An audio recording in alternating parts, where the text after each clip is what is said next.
Tonight, we begin with a small and rather quiet creature that somehow managed to leave footprints across nearly every civilized humans have ever built. Before we go any further, take a moment to settle in wherever you are. Perhaps the room is already dim. Perhaps there is a gentle sound in the background. Or perhaps the night outside your window grown has still enough that the world feels a little slower than it did earlier today. However you are listening, this is a good place to begin. Because the story we are about to follow does not begin with kings or armies or famous cities. It begins with something much simpler. It begins with animals that walked beside human beings, long before anyone thought to write history down. Long before cities rose behind stone walls, before armies marched across continents, and long before horses carried emperors toward distant horizons, there was a quieter partnership forming at the edges of the first human settlements. It began not with kings or temples, but with grain, with patience, and with a simple decision that changed the rhythm of human life forever. For most of their existence, human beings had lived as travelers. They followed herds across open grasslands, gathered fruits along riverbanks, and moved with the seasons as naturally as migrating birds. The land was not something they owned. It was something they listened to. A forest offered shelter for a while. A valley offered food for a season. Then it was time to move again. Movement was safe. Movement was tradition. Movement was alive. But somewhere in the broad arc of land stretching from the eastern Mediterranean toward the valleys of Mesopotamia, small groups of people began to experiment with something new. Instead of following plants, they planted them. Instead of chasing herds, they waited for harvests. Instead of leaving when the seasons changed, they stayed. At first, this decision must have felt temporary. A season longer than usual. A camp that lasted through winter. A return to the same clearing year after year. No one standing beside those early schools could have known that they were stepping into a different kind of history. Staying in one place changes more than geography. It changes imagination. The first villages did not appear suddenly. They grew slowly, almost shyly, from repeated steps and familiar paths. A shelter rebuilt in the same place becomes a house. A cluster of houses becomes a settlement. A settlement becomes something that begins to resemble a community. Over time, these communities learn to store grain for the months when nothing grew. Clay jars filled with barley and wheat were carefully set inside shared buildings. Baskets of seeds were stacked against walls. Food, for the first time, can wait.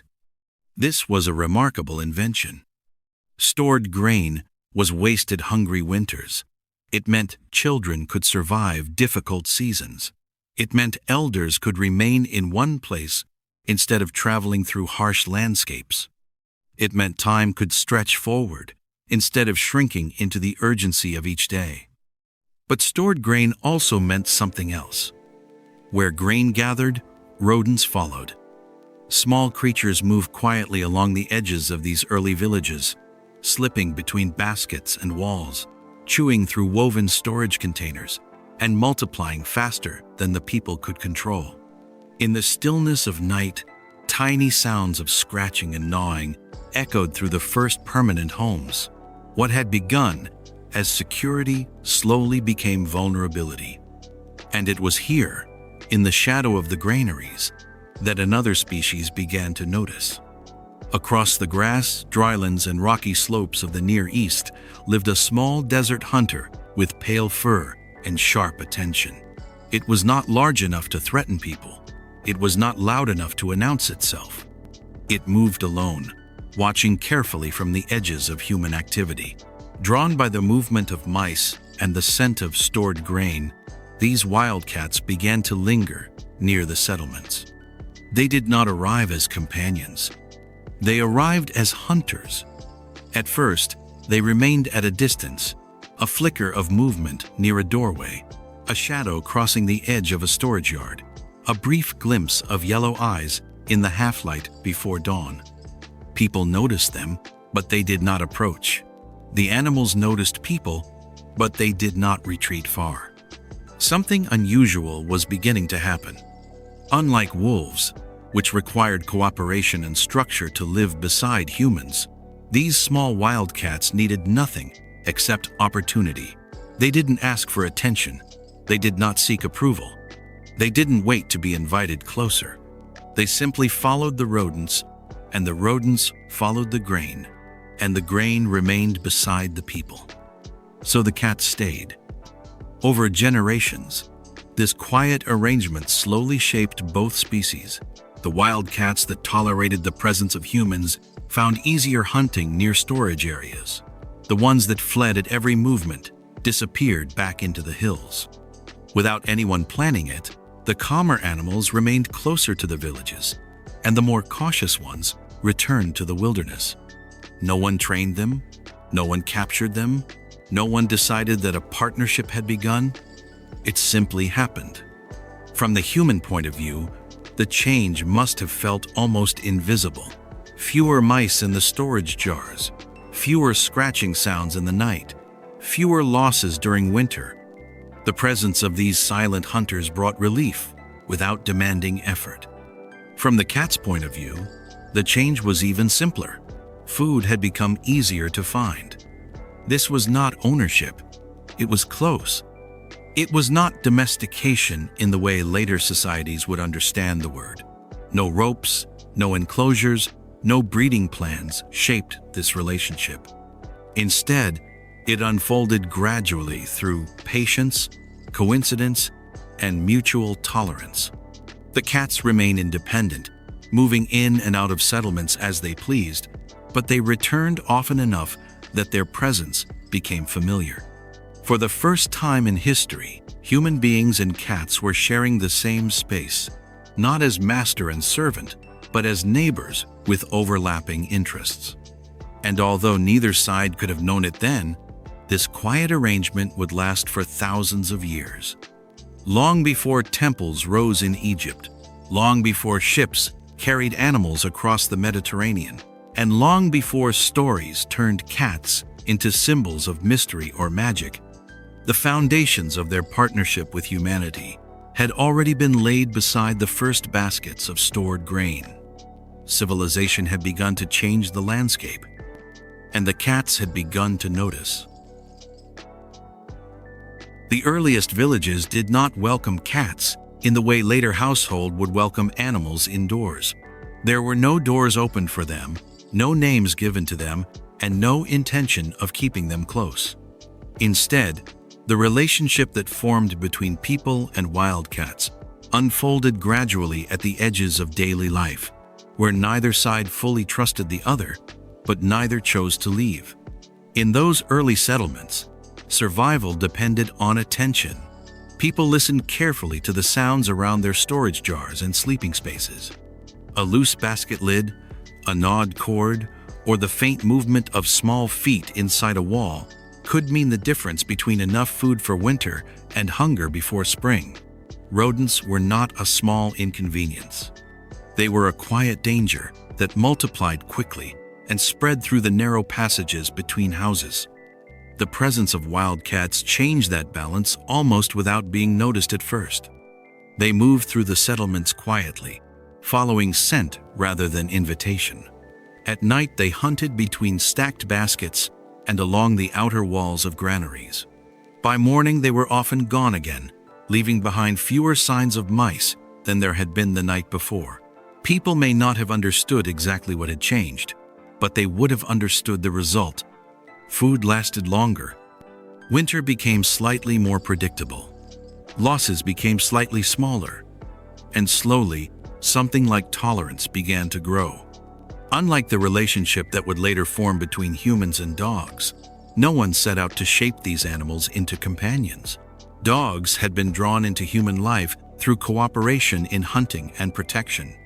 They responded to voices, gestures, and group structure.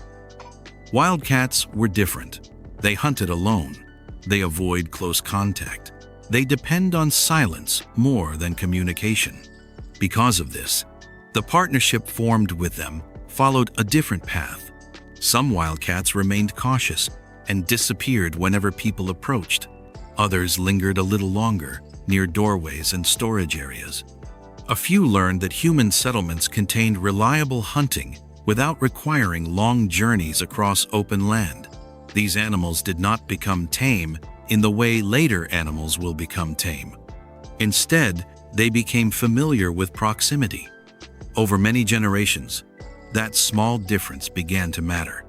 The wildcats that tolerated human presence found more food than those that avoided villages completely. They survived harsh seasons more easily. Their young grew in places where prey was abundant. Without anyone planning it, the population of cats living near settlements slowly began to change.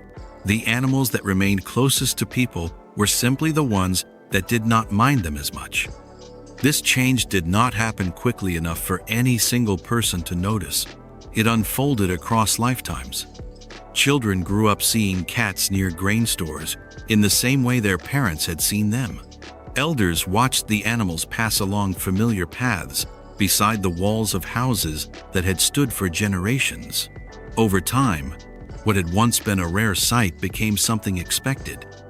The cats did not belong to anyone, yet they threatened, and people began to accept their presence in ways that were small but meaningful. A hunter might leave scraps near the edge of a settlement without thinking of it as feeding an animal. A child might watch a cat resting in the shade of a storage wall and learn not to chase it away. A family might notice that the jars nearest the places where cats slept were less often disturbed by rodents. These observations did not lead to rules or plans. They led to habits. Habit is often the beginning of change. As generations passed, the animals that remained closest to human settlements continued to differ slightly from their more distant relatives. They were not gentler in the way dogs would later become gentle. They did not follow people or wait for commands, but they tolerated movement, voices, and smoke in ways their ancestors had not. And people, in return, began to tolerate them as well. There was no moment when someone decided that these animals should become part of human life. There was no ceremony marking their arrival. Instead, there was only a gradual settlement that the presence of cats made easier. The mice were fewer. The grain lasted longer. The nights were quieter. In time, people began to see these animals not only as hunters passing through their settlements, but as creatures that belonged to the rhythm of village life itself. Their movements became familiar. Their shapes appear at the same corners of storage yards. Their tracks cross the same paths between houses. Yet even as this familiarity grew, the cats themselves remained independent. They did not gather in groups around people. They didn't wait beside the doors for attention. They did not follow travelers leaving the settlement in the morning. They moved as they always had, alone and alert, choosing their own paths through spaces that humans only partly controlled. In this way, the partnership between people and cats remains unlike any other. It was not built on obedience. It was not built on ownership. It was built on usefulness and patience. Over many centuries, the cats that stayed closest to human settlements continued to thrive. Their descendants would eventually spread alongside farming communities across wide stretches of land, following the same pattern wherever grain was stored and rodents gathered. Without fences, without training, and without deliberate breeding, they became part of the human environment. Not as servants, not as pets, but as neighbors who returned often enough to be expected. And as their presence became more familiar, something else began to change as well. People who had once watched these animals with caution began to see them differently. Their movements were graceful. Their silence seemed deliberate. Their eyes reflect firelight in ways that make them appear alert, even in stillness. It was easy, over time, to imagine that there was something more behind that watchfulness. Something thoughtful. Something mysterious. And in at least one place in the ancient world, that quiet mystery will soon become something sacred.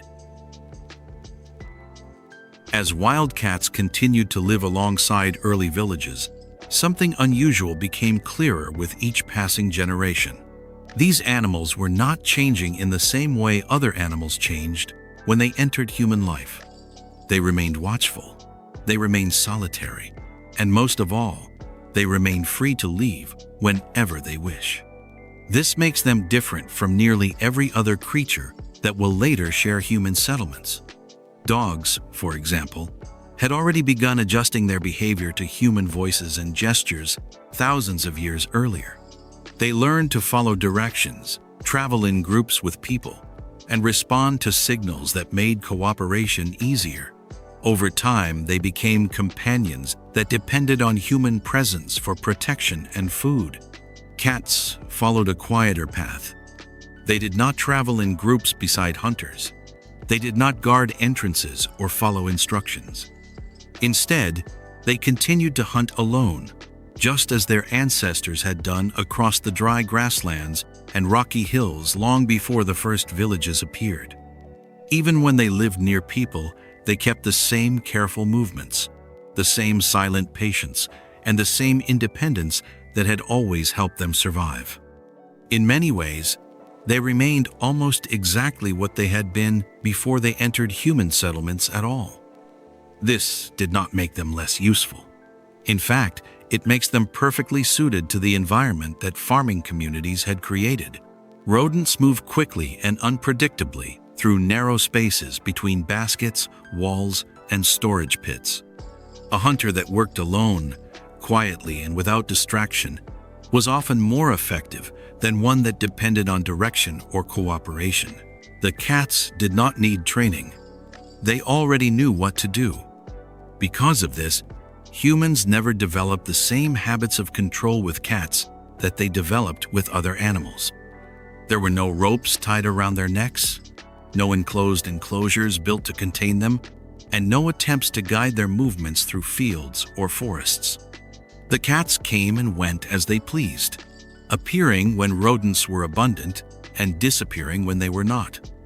Yet they kept returning. This pattern shapes the relationship in ways that neither species fully understood at the time. Instead of humans teaching cats how to live in settlements, both species slowly adjusted to sharing the same space. People learned where cats prefer to rest during the day. They learned which corners of storage yards the animals visited most often. They learned to move around them without interrupting their hunting. And the cats learned something as well. They learned that human settlements contained warmth during cold nights, shelter from larger predators, and food sources that did not vanish with the seasons. Villages became places where survival required less travel and less risk. For a solitary hunter, this was an advantage difficult to ignore. Over time, the presence of cats became part of the natural rhythm of settled life. They appear beside storage jars. They rested along sunlit walls. They crossed narrow paths between houses at dusk and disappeared again before morning. Unlike animals that gathered around human activity in large numbers, cats remained scattered and quiet, never forming herds or packs.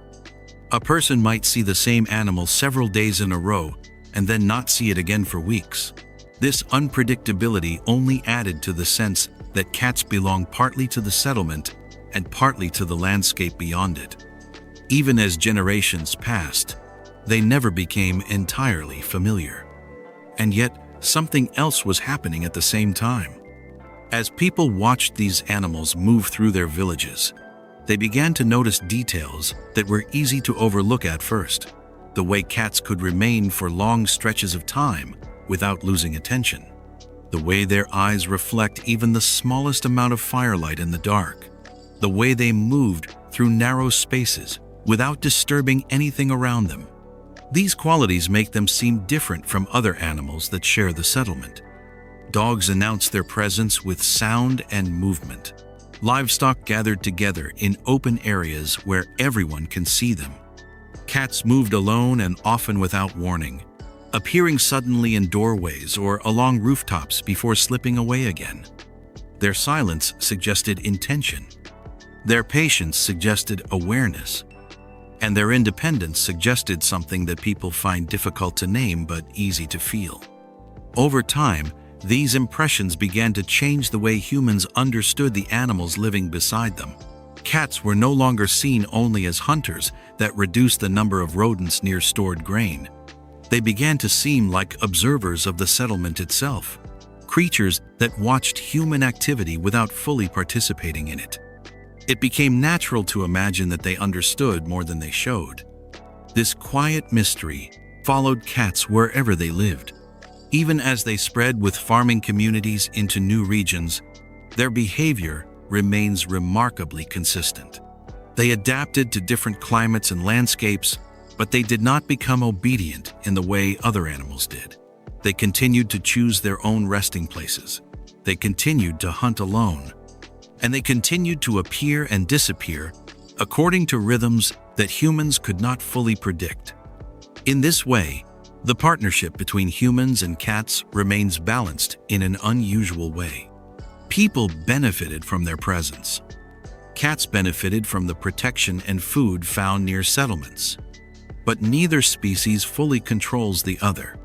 Over time, this balance gave cats a place unlike any other animal in early human communities. They were not livestock. They were not guards. They were not companions in the same sense as dogs. Instead, they occupied a space somewhere between wild and familiar, belonging to both the settlement and the surrounding land at once. And it was exactly this independence that made them so striking to the people who lived beside them. In most places, cats remain quiet helpers, whose presence was useful but unremarkable. They lived near grain stores, followed rodents narrow along walls, and continued their solitary routines much as they always had. But in one region along the Nile River, something very different began to happen. There, the same animal that once hunted silently beside baskets of stored grain would soon be welcomed into homes, painted onto temple walls, and placed beside the throne of a goddess. Along the banks of the Nile River, the relationship between people and cats began to change in a way that would have surprised the early farmers who first noticed wild hunters near their grain stores. In Egypt, the quiet presence of cats did not remain only practical. Over time, it became meaningful. The Nile shaped nearly every part of Egyptian life. Each year, the river rose and spread across its floodplain, leaving behind a layer of dark, fertile soil that made farming possible in a land otherwise surrounded by desert. Villages and cities grew along its edges in long ribbons of green, bordered by dry sand and open sky. Within these narrow corridors of life, grain was precious, storage was essential, and protection from pests remains as important as it had been in the earliest farming settlements elsewhere in the ancient world. Cats continued to do what they had always done. They hunted rodents along storage walls. They watched for movement in the shadows between baskets. They protect homes from creatures that threaten both food and safety. But in Egypt, their usefulness was only the beginning of their importance.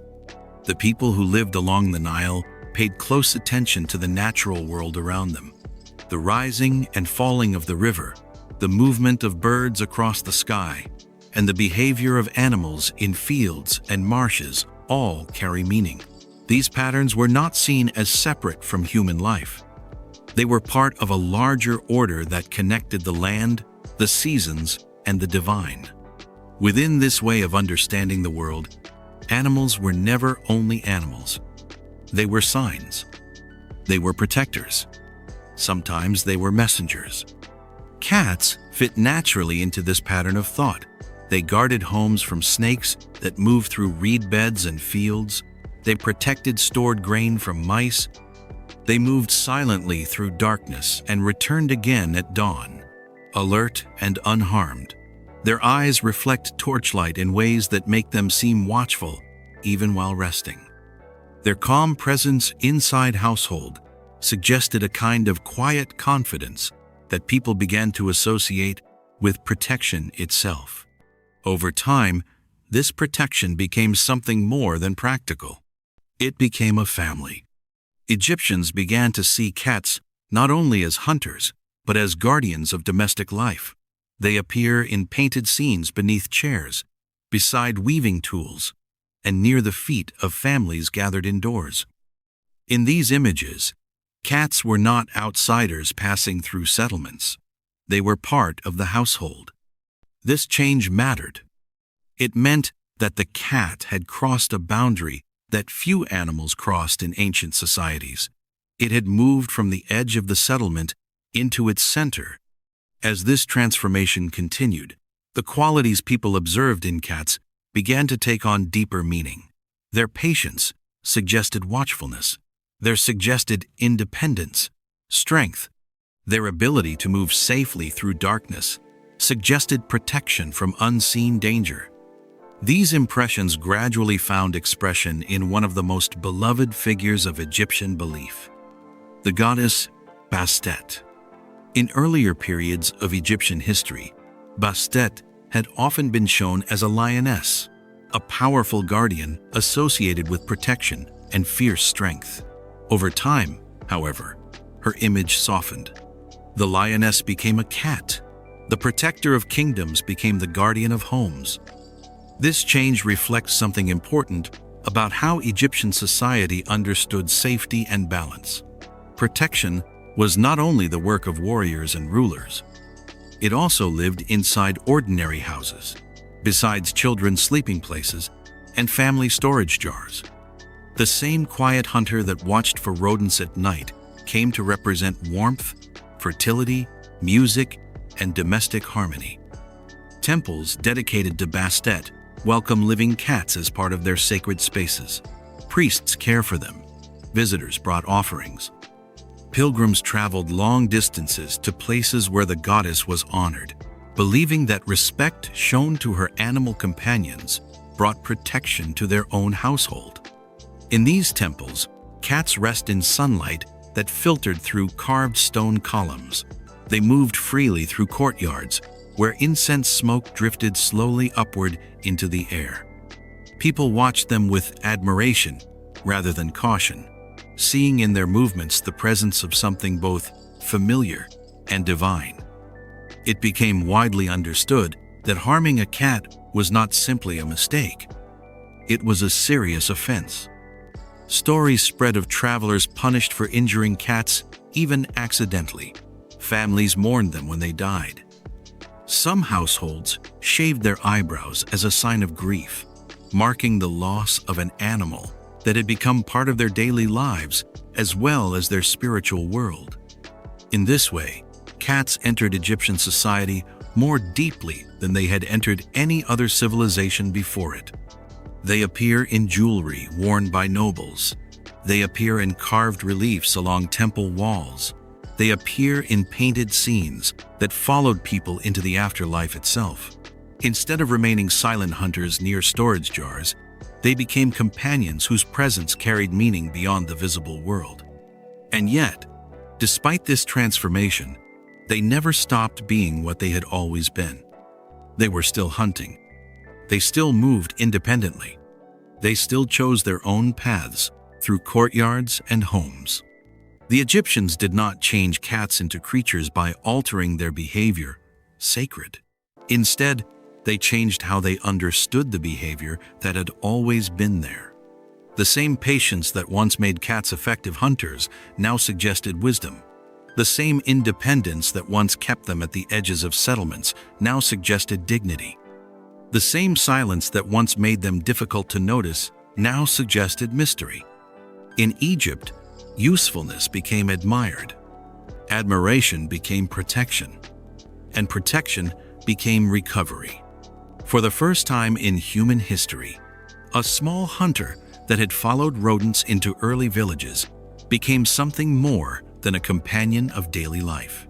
It became a guardian of household, a symbol of harmony, and a living presence within sacred space. What began beside baskets of stored grain had reached the halls of temples. And in the generations that follow, devotion to cats will grow into something even larger than recovery alone. As devotion to cats deepened along the Nile, their place in Egyptian life expanded beyond temples and household into something even more visible. What had begun as protection slowly became admiration, and admiration gradually became presence. Cats were no longer simply useful animals or sacred companions of a goddess. They became part of how people express beauty, identity, and belonging within their society. In earlier generations, a cat resting near a grain jar had been a practical sight. It was fewer mice, safer storage, and quieter nights. But in later centuries, a cat resting beneath a chair in a painted household scene carries a different meaning. It suggested comfort. It suggested harmony. It suggested a home that was ordered and protected. Images of cats appear everywhere. They appeared beside musicians holding instruments. They appeared near women weaving linen. They appear beneath tables where families gathered for meals. In tomb paintings, they followed their owners into the afterlife, continuing to sit beside them as they had in life. These images were not decorations alone. They reflected a belief that the companionship of cats belongs to both this world and the next. To include a cat in such scenes was to say something about the household itself. It suggested stability. It suggested discretion. It suggested that the invisible balance between order and danger had been carefully maintained. As this idea spread, cats began to appear not only in art, but in jewelry and personal objects. Small amulets shaped like cats were worn close to the body. Carved figures of seated cats standing in homes and shrines. These objects were not only symbols of devotion to Bastet, they were reminders of protection carried from room to room and from day to day. People did not need to visit a temple to feel the presence of the goddess. They could carry it with them. In this way, cats became part of daily spiritual life, as well as household life. A visitor entering an Egyptian home might see a cat resting in a doorway, another watching from a windowsill, and a small carved figure of Bastet placed nearby. The living animal and the sacred symbol exist side by side, reinforcing one another quietly. Over time, this closeness shapes how people treat cats themselves. Families fed them carefully. Children learned not to disturb them. Servants allow them to move freely through rooms where other animals would not have been welcomed. Even when cats behaved unpredictably, knocking small objects from shelves or disappearing for long hours into courtyards and alleyways, they were rarely driven away. Their independence had become part of their appeal. In some households, the presence of a cat suggests more than comfort. It suggested status. Guests arriving at a well-ordered home might notice the sleek shape of a cat resting near the entrance or watching from beneath a chair. Its presence signaled that the household was protected not only physically but spiritually. It suggested that the family living there participated in a wider cultural understanding shared across the Nile Valley. In this sense, cats became something like living symbols of harmony between the human world and the unseen forces believed to surround it. Temples dedicated to Bastet reflect this growing admiration in even more visible ways. Pilgrims traveled from distant towns to visit sacred sites where cats were cared for by priests and attendants. Offerings of food, cloth, and small carved figures were left in honor of the goddess and her animal companions. Visitors watched the cats resting in courtyards warmed by sunlight and believed that their presence carried blessings back to their own homes. For many people, bringing a small image of a cat back from such a journey was a way of extending that blessing into daily life. As the number of pilgrims increased, the number of offerings increased as well. Temples began to care for large numbers of cats, not only as sacred animals, but as part of the rituals that connect visitors to the divine. Some of these cats lived long lives within temple grounds. Others were raised specifically for ceremonial purposes connected to offerings made in honor of Bastet. This created one of the earliest known systems in which animals were raised as part of organized religious practice. Visitors who wished to express devotion sometimes presented wrapped remains of cats as offerings, believing that such gifts strengthened their connection to the goddess. Over generations, this practice led to the creation of vast burial places where carefully prepared cat remains were placed together with cloth wrappings and small tokens of respect.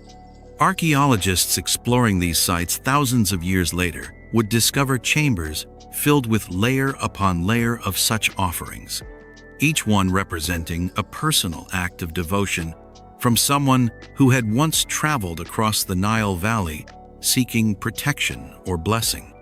Not every offering was elaborated. Some were simple, but together they formed a pattern that revealed how deeply cats had entered Egyptian life. Their presence creates wonderful art. Liberal foreign network. Land students are highly intelligent. Even the appearance of cats began to matter in new ways. Families sometimes prefer animals with distinctive markings or graceful movements, choosing companions that reflect the elegance already associated with Bastet. Although this was not breeding in the careful, controlled sense that later societies would practice, it shows that people were beginning to notice differences between individual animals and value them for more than their hunting skill alone. Cats had become visible in a new way. They were no longer only hunters moving through shadows near storage jars. They were companions whose presence changed how homes felt. They were guardians whose images traveled with people across long distances. They were symbols that connected ordinary household items to temples, and temples to the wider rhythms of the divine. In Egypt, a small animal that once followed rodents into villages had become something else entirely. It had become part of how a civilization imagined protection, beauty, and balance itself. And as Egyptian merchants and sailors carried grain, textiles, and carved objects across the waters of the Mediterranean, they carried something else with them as well. They carried cats. As Egyptian merchants carried goods along the Nile and outward toward distant ports, the presence of cats began to travel with them. At first, this movement was almost accidental. Ships that transported grain and textiles attracted rodents, just as village storage jars had done generations earlier, and rodents gathered wherever. Cats followed. On riverboats moving north toward the Mediterranean coast, a quiet hunter resting among bundled cargo could make the difference between a safe journey and a ruined shipment. Sailors quickly noticed which vessels returned with fewer losses and calmer storage holds. The explanation requires no ceremony. Cats worked where people could not easily reach. They slipped into narrow corners between sacks of grain. They moved along ropes and beams in the dark spaces below deck. They hunted at night when most of the crew slept. By the time the boats reached their destinations, the advantage they provided had become clear enough that few captains wished to travel without them. In this way, cats began to leave the Nile Valley. They did not depart as sacred animals carried in procession. They departed as practical companions of cargo, moving quietly among baskets and jars that connected one harbor to another. A merchant might load woven cloth in one city and unload it weeks later in another. And somewhere among the goods, a cat might step carefully onto unfamiliar stone without anyone marking the moment as important. Yet it was important. Each arrival placed cats inside a new environment shaped by trade, storage, and settlement. Ports were crowded, with warehouses filled with grain, oil, dried fish, and timber. Rodents thrived in such places. Cats found the same opportunity they had once found beside the earliest villages. So they stayed. Along the eastern shores of the Mediterranean, Phoenician sailors became especially skilled at maintaining long-distance trade routes between coastal cities. Their ships traveled widely, carrying materials that connected distant regions into shared networks of exchange. Cats traveled with them, moving from harbor to harbor in ways that no single human journey could match. Over time, their presence became familiar in port towns far from Egypt itself. In some regions, however, the arrival of cats did not immediately replace older methods of protecting stored food. In parts of the Greek world, people had long relied on small hunting animals known as weasels to control rodents inside homes and storerooms. These animals were quick and effective, and they already formed part of daily life in many settlements.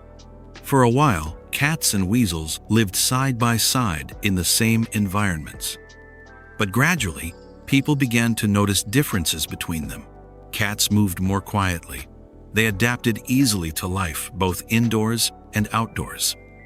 They required less attention and seemed comfortable returning to the same places again and again without needing guidance. Over time, they became the preferred companions of household that depended on secure food storage. Their presence spread slowly through the Greek world, appearing first in port cities and then further inland along trade routes that carried grain and oil between regions. They were not adopted all at once. Instead, they followed the same pattern they had followed before, remaining near places where rodents gathered and allowed familiarity to grow over generations. By the time Roman settlements began expanding across the Mediterranean, cats had already established themselves in many coastal communities. Roman household values order and reliability in the management of food supplies.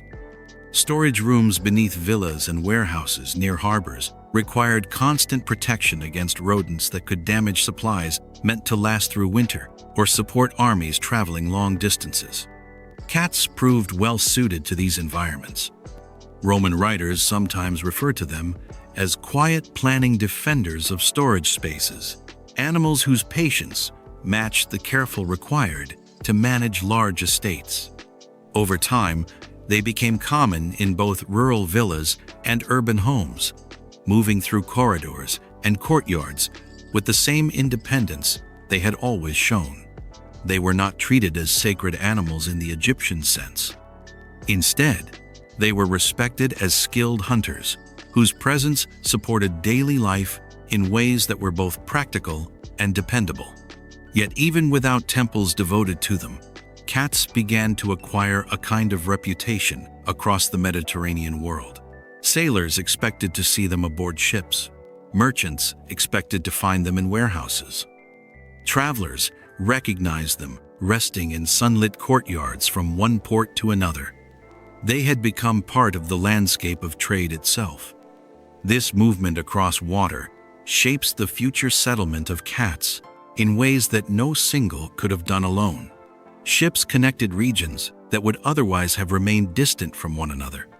A cat stepping aboard a vessel in one harbor might step ashore months later, in a place where no wild cats of that kind had lived before. Without planning it, human trade networks carry cats farther than they could ever have traveled on their own. In this way, the partnership that had begun beside grain jars in early farming villages extended outward across entire coastlines. Wherever goods were stored, wherever ships unloaded cargo, and wherever settlements depended on protection against rodents, cats found a place. They moved with commerce rather than conquest. They followed storage rather than armies. They traveled with bread rather than banners. By the time centuries had passed, cats had become familiar companions in cities that had never seen the Nile and in household that had never heard the name of Bastet. Their no presence longer belongs to one river valley alone. It belongs to a network of ports, markets, and settlements connected by the slow movement of ships across open water. And while these journeys carried Egyptian cats westward across the Mediterranean, another story was unfolding far to the east, where a different kind of small hunter had begun to form its own quiet relationship with human settlements among fields of rice instead of barley. While Egyptian cats were traveling westward across the Mediterranean aboard merchant vessels, another quiet story was unfolding far to the east, in landscapes shaped not by barley and wheat, but by fields of millet and rice. Across the river valleys of northern China, early farming communities were learning the same lesson that farmers elsewhere had already discovered. Stored food attracted unwanted visitors. Wherever grain was gathered, small animals followed. And wherever small animals gathered, hunters appeared soon afterward. Among those hunters was a different kind of wildcat. These cats were smaller and more secretive than the desert hunters that had once followed rodents into the villages of the Near East. They moved through forests and grasslands rather than dry open terrain, and they hunted among reeds, riverbanks, and cultivated fields where water shaped the rhythm of daily life. Today, they are known as Asian leopard cats, but to the people who first saw them moving quietly along the edges of early farms, they would simply have been another watchful presence at the border between wilderness and settlement. At first, their arrival must have seemed ordinary. A shadow slipping between storage pits, a narrow body moving through tall grass near a field, a pair of eyes visible only for a moment in evening light. Yet the conditions that surround these encounters were anything but ordinary. Farming communities in this region depends on careful storage, just as villages elsewhere had done. Millet harvests needed protection through winter months. Later, rice cultivation created wetlands and irrigation systems that attracted rodents in large numbers. These environments offer steady hunting opportunities for small predators willing to remain close to human activity. So the leopard cats stayed. They did not approach people directly. They did not gather in groups near houses. They continued to live as solitary hunters, moving through fields and along waterways according to patterns shaped by scent, sound, and patience. But like their distant relatives in the Near East, they discovered that human settlements created a landscape where prey was easier to find. Over time, farmers began to notice them. The animals appear repeatedly near the same storage areas. They cross the same narrow paths between houses. They return to the same edges of cultivated land where rodents gathered in greatest numbers.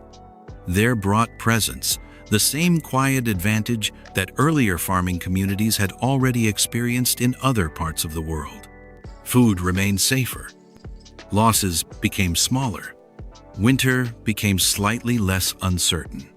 Without planning it, people and leopard cats began to share the same spaces in familiar ways. This did not mean that the animals became tame in the sense later societies would understand. They did not seek attention or companionship. They did not remain inside homes. They continued to move through the landscape according to their own instincts. Yet they tolerated the presence of human activity nearby, and people learned to accept them as useful neighbors rather than strangers passing through. For a time, this arrangement closely resembled the earlier partnership that had formed thousands of years ago in the farming settlements of the Near East. Two different regions, two different landscapes, two different species of small wildcats, and yet the same quiet pattern appears again. Wherever people stored grain, rodents followed. Wherever rodents gathered, cats arrived. Wherever cats remain, familiar eyes slowly replaced caution. It is possible that the farmers who lived in these early Chinese settlements never imagined that they were participating in a second beginning of the human story with cats. They were solving a practical problem in the simple way available to them. They allowed a useful hunter to remain nearby. That was enough. Archaeological discoveries made many thousands of years later will reveal traces of these early relationships. Bones of small wildcats appear near ancient settlements. Their presence suggested repeated contact rather than rare encounters. These animals were not passing through occasionally. They were living alongside human communities long enough to leave a lasting record in the soil itself. For a while, this partnership follows its own path. In these eastern farming regions, people and leopard cats share space in a pattern shaped by fields of millet and rice, rather than by desert-edge granaries. Their story unfolded quietly, without temples dedicated to them, and without images carved into stone walls. It remains practical, local, and largely unnoticed beyond the communities where it took place. And yet it was real. For generations, the ancient world contains not one, but two early relationships between humans and small wild hunters. One began beside the grain stores of the Near East and later traveled into the temples of Egypt and the ports of the Mediterranean. The other unfolded beside riverbanks and cultivated fields in East Asia, where leopard cats moved through irrigation channels and storage areas with the same silent patience their distant relatives had shown elsewhere. For a time, these two worlds remained separate. People in the western regions of the ancient world lived beside one lineage of cats. People in the eastern regions lived beside another. Neither group knew that their quiet partnerships would eventually meet. But as trade routes slowly expanded farther across Asia, carrying silk, metals, grain, and stories between distant settlements, the paths of these two kinds of cats began to move closer together. And in the centuries that followed, their histories would begin to blend into one. For many generations, the two quiet partnerships between humans and small wildcats remained far apart from one another. In the lands surrounding the Mediterranean, cats descended from Near Eastern desert. Hunters followed traders along riverbanks and across open water. In the river valleys of East Asia, leopard cats continue moving between cultivated fields and storage areas, sharing space with farmers who depend on their skills without trying to control them. These two stories unfolded at the same time, yet neither knew of the other. Distance shaped their separation. Mountains, deserts, and wide stretches of grassland make travel slow and uncertain across the center of the continent. Communities exchange ideas and materials mostly with their nearest neighbors, and the movement of animals follows the same pattern. For long periods, each region developed its own quiet understanding of what a cat was and how it belongs beside human life. But human curiosity has always carried people farther than their ancestors expected. As generations passed, traders began moving across longer routes that connected distant settlements through chains of exchange rather than single journeys. A bundle of silk might travel through several hands before reaching a Western market. A piece of metalwork might pass from caravan to caravan before arriving at a distant river. Along these routes, not only objects moved, seeds moved, stories moved, and animals moved as well. Among these travelers were cats. At first, their journeys were short. A merchant might carry supplies between neighboring towns, bringing along a familiar hunter to protect stored goods along the way. Later, caravans stretched farther across deserts and grasslands, linking regions that had once been separated by weeks of travel. Over time, animals that accompanying these journeys began appearing in places where they had not lived before. Gradually, the descendants of the Near Eastern wildcats reached farther east. These cats adapted easily to new environments. They had already lived beside villages, ports, settlements, and rivers across wide areas of the Mediterranean world. Their flexibility allowed them to settle anywhere stored food attracted rodents. When they arrived in eastern regions where leopard cats had long shared space with farmers, they entered a landscape already prepared for their presence.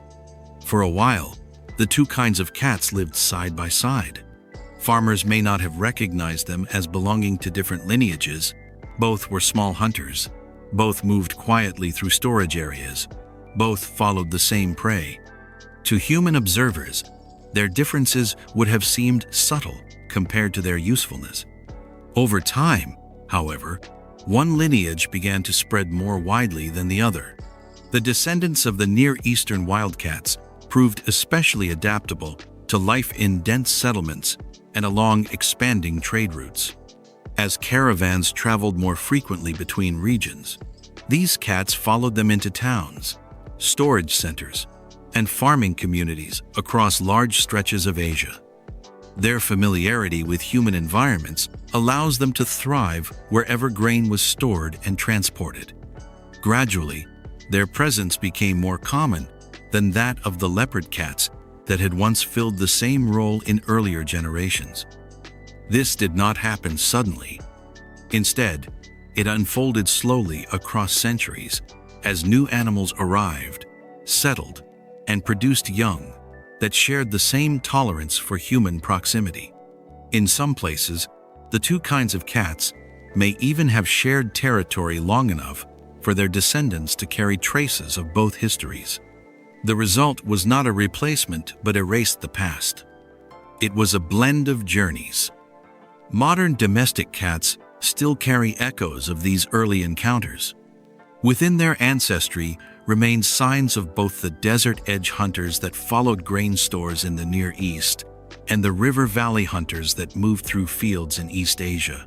The familiar cat resting today beside a window or doorway carries memories shaped by more than one landscape, more than one climate, and more than one civilization's way of living with animals. Seen in this way, the domestic cat is not the product of a single place. It is the product of movement. It belongs to trade routes as much as to villages. It belongs to caravans as much as to household. It belongs to centuries of quiet travel that connected distant communities long before maps could describe their relationships clearly. As trade continued to expand, cats followed ships across seas and caravans across deserts, appearing in cities that had never known them before. Their presence became so familiar in settlements shaped by storage and exchange that people began to assume they had always been there. Yet their story was still changing. In some regions, cats remain welcome protectors of food supplies and companions of daily life. In others, their independence and silence began to inspire uncertainty rather than comfort. The same qualities that once made them useful now seem difficult to understand. Their ability to move through darkness without warning, their watchful stillness, and their habit of appearing and disappearing without explanation began to attract new interpretations. For a long time, cats adapt easily wherever people stored food. But in medieval Europe, their story took a quieter and more uncertain turn. For many centuries, cats had settled easily wherever people stored food and built moves. They rested beside walls, warmed by sunlight, followed rodents through narrow storage spaces, and crossed courtyards without drawing attention. In most regions of the ancient world, their presence had become so familiar that few people questioned it. But in medieval Europe, something subtle began to change. The change did not happen all at once. It unfolded slowly across generations as people's understanding of the natural world shifted in response to new fears, new teachings, and new ways of explaining the unseen forces they believed surrounding everyday life. Villages that had once welcomed cats as useful hunters began to look at them differently, especially after sunset. Night itself carries meaning in medieval Europe. Darkness was not simply the absence of daylight. It was often imagined as a space where uncertainty gathered. Sounds were harder to explain after the last firelight faded. Shapes moved differently along narrow streets. Winds carried unfamiliar echoes through wooden houses and stone corridors. In this environment, animals that confidently through darkness could appear unsettling rather than reassuring. Cats moved through darkness with ease. They crossed rooftops silently. They slipped through alleyways without warning. Their eyes reflected even the smallest glimmer of torchlight, shining suddenly in places where no movement had been noticed before. To people who depend on clear boundaries between safety and danger, this ability to appear without sound could feel mysterious rather than ordinary. Over time, mystery began to invite suspicion. Stories circulated about animals that walk between worlds, creatures that seem to belong partly to the human environment and partly to something less visible. Cats, with their independence and quiet habits, fit easily into these stories. Unlike dogs, they did not announce their presence with sound. Unlike livestock, they did not remain in predictable groups. They arrived when they wished and disappeared when they wished. Their behavior resisted explanation. As religious teachings shaped the way many communities understood the unseen world, animals that moved beyond easy understanding sometimes became linked with ideas of hidden influence or spiritual danger. In some regions, cats were gradually associated with figures believed to practice forbidden forms of knowledge or secret rituals. These associations were not universal, and they did not affect every settlement in the same way, but they spread widely enough to change how many people think about the animals living beside them. Black cats, in particular, became part of these stories. Their dark coats make them difficult to see at night. Their movements were harder to follow. Their sudden appearance in narrow streets or doorways could feel unexpected and unsettling. Over time, they came to be described in tales as companions of those who were already viewed with suspicion. The same silence that once made cats effective hunters now seems to suggest concealment. Gradually, usefulness began to fade behind uncertainty. In towns where fear shaped daily imagination as strongly as observation shaped experience, people chose sometimes to avoid animals whose behavior they could not easily predict. Cats continued to hunt rodents just as they always had, but their contribution was no longer the only factor shaping how they were understood. They had become symbols as well as animals. It is important to remember that this change did not affect all of Europe in the same way or at the same time. In many villages, cats continued to live beside household items exactly as they had for generations. Farmers still rely on them to protect stored grain. Families still notice the difference when rodents became fewer. Monasteries often keep cats near storage rooms and scriptoria, where manuscripts were hazardous to damage from mice. Yet alongside this continued usefulness, another way of seeing cats spread gradually across parts of medieval society. People began to talk about them differently. Their independence became distance. Their silence became secrecy. Their watchfulness became suspected. These changes were not based on what cats had done. They were based on what people feared. As rumors and stories traveled between towns and across regions, they shaped expectations in ways that could alter daily behavior. A traveler arriving in a new settlement might already have heard tales linking certain animals with hidden dangers. A child growing up beside narrow streets might learn to see the same animal differently from the way earlier generations had seen it. Slowly, these expectations changed how some communities treat cats. Animals that had once moved freely through storage yards and alleyways began to encounter hesitation. In some places, they were no longer welcome near houses. In others, they were avoided entirely after dark. Their presence remained familiar, but their meaning had shifted. This shift did not happen because cats had changed. It happened because the stories surrounding them had changed. And as these stories spread, they began to influence more than imagination alone.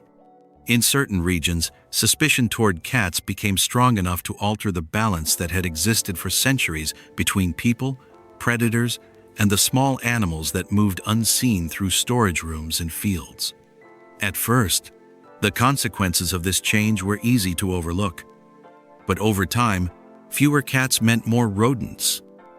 And more rodents meant that something else, still invisible and not yet understood, was beginning to move more easily through the towns and villages of Europe. As stories about cats began to change in parts of medieval Europe, the animals themselves did not disappear overnight. They continued moving through fields and storage rooms as they always had, hunting rodents and slipping through narrow passages between houses. But in some towns and regions, their place in daily life became less certain. Fear rarely arrives all at once. It gathers gradually, shaped by repeated stories and shared expectations. A rumor heard in one village travels with a traitor to another. A warning spoken by a traveler becomes advice repeated to children. Over time, what begins as a suggestion becomes a habit of thought. People begin to see familiar things differently, even when those things have not changed at all. In certain parts of medieval Europe, this slow change affected how cats were understood. Animals that moved confidently through darkness could be linked with ideas of hidden danger. Creatures that appeared without warning and disappeared without explanation could be connected to stories about unseen forces. These associations did not spread evenly across every region, and many households continued to rely on cats as they always had. Yet in some communities, suspicion became strong enough to influence behavior. Cats were avoided more often. Sometimes they were driven away from storage areas.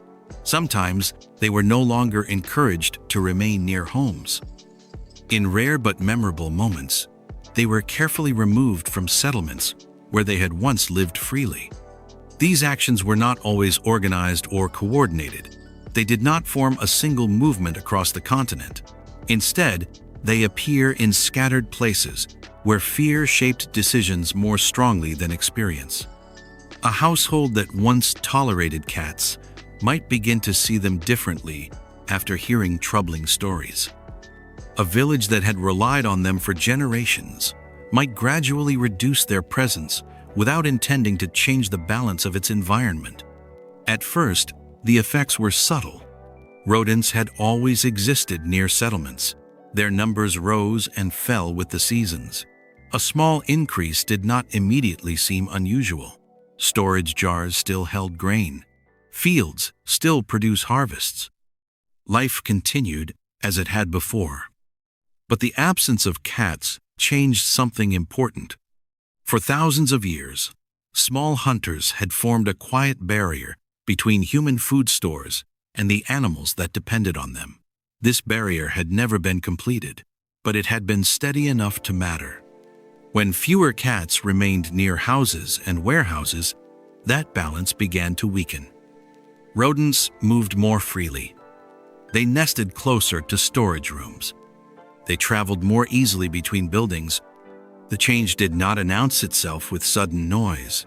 It unfolded slowly, like the steady widening of a path that had once been narrow. Families might notice more signs of gnawing along the edges of baskets. Farmers might see more movement near fields at dusk. Merchants might lose small amounts of grain during transport that once would have been protected. Each loss seems to control on its own. Together, they formed a pattern. In crowded towns, where storage spaces were shared among many households, the movement of rodents became especially difficult to control. Narrow streets and closely built houses create environments where animals could travel unseen from one building to another. Without enough cats to interrupt movement, rodents found there more opportunities to settle inside walls and beneath floors. At the same time, people continued to depend heavily on stored grain. Harvests were gathered carefully and protected through winter months.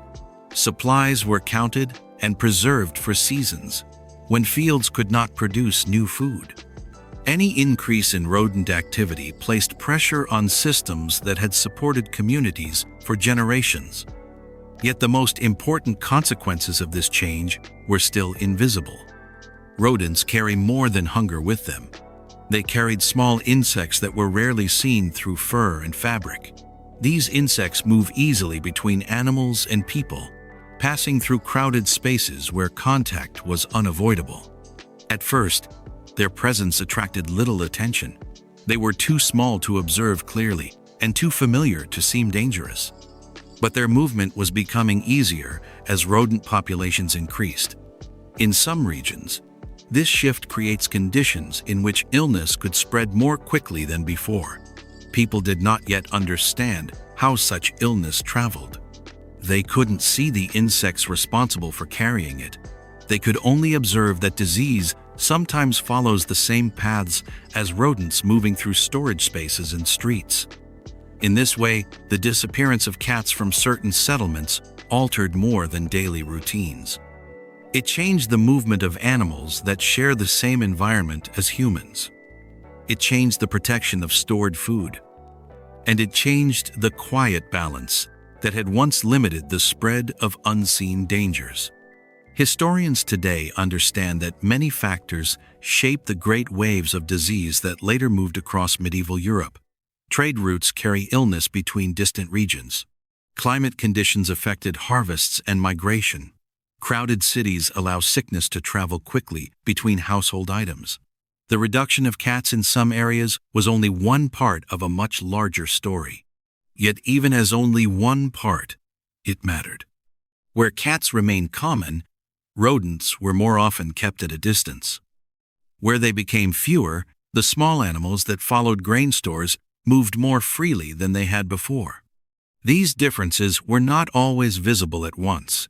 They revealed themselves gradually through changes in harvest loss, household storage, and the movement of illness that no one yet understood how to prevent.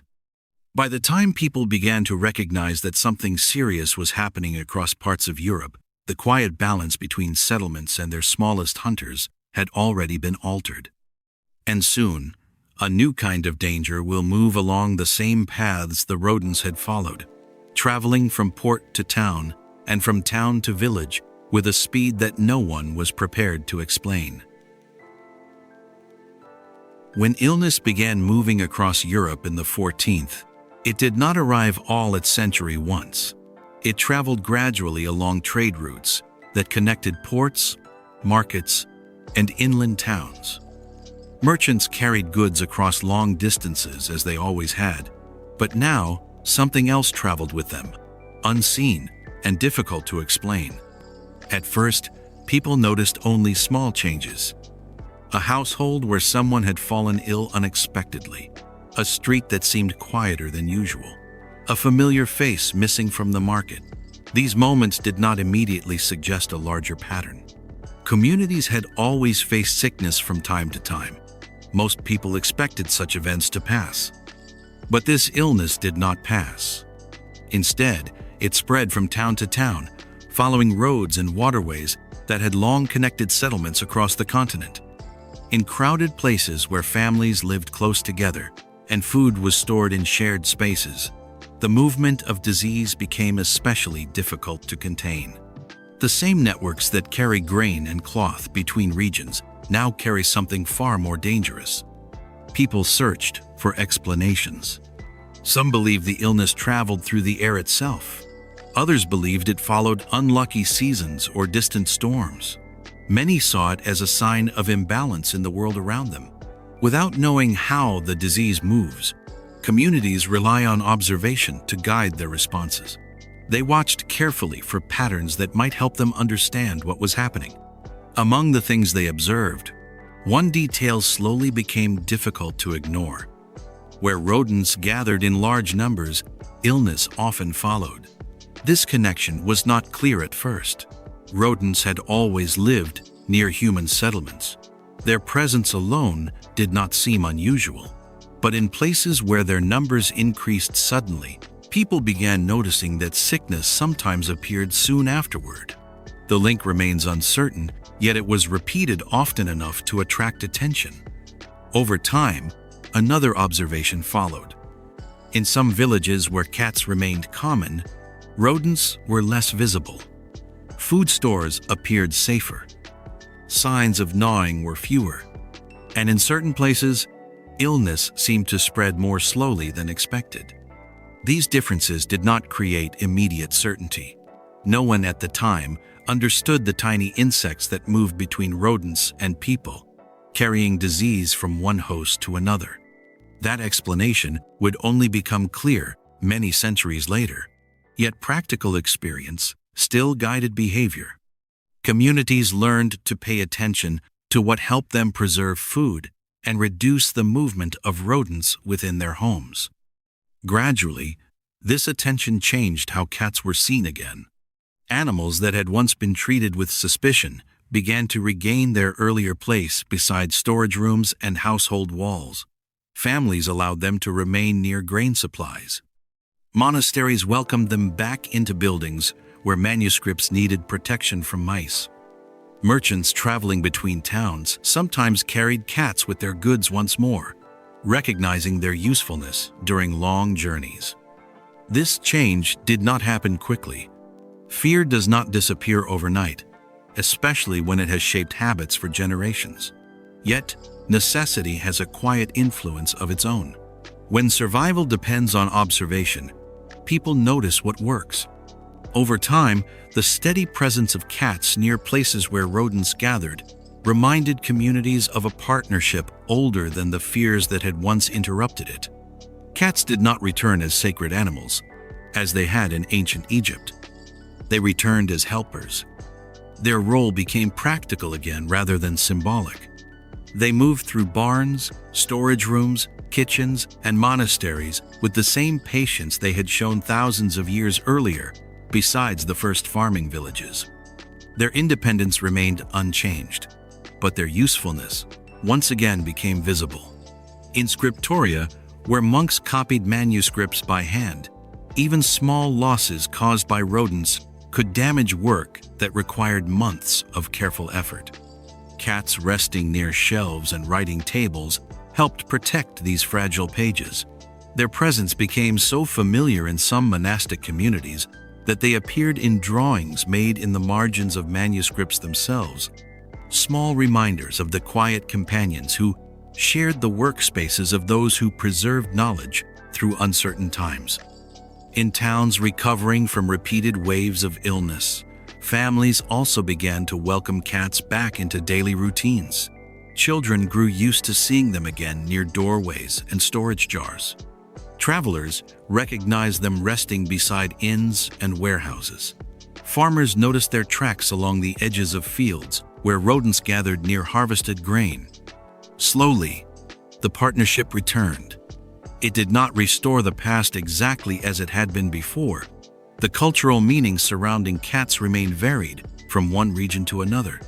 In some places, they continued to inspire caution even while being accepted as useful hunters. In others, they regained a place closer to companionship. But across many settlements, their presence once again became part of the ordinary rhythm of life. In this way, practical experience reshaped belief. Communities that had once looked at cats with uncertainty began to see them differently, not because stories had changed first, but because daily observation had changed what people understood to be necessary. The quiet hunters who moved through storage rooms and courtyards proved once again that they belonged to human settlements. They had never truly left. They had only been forgotten for a time.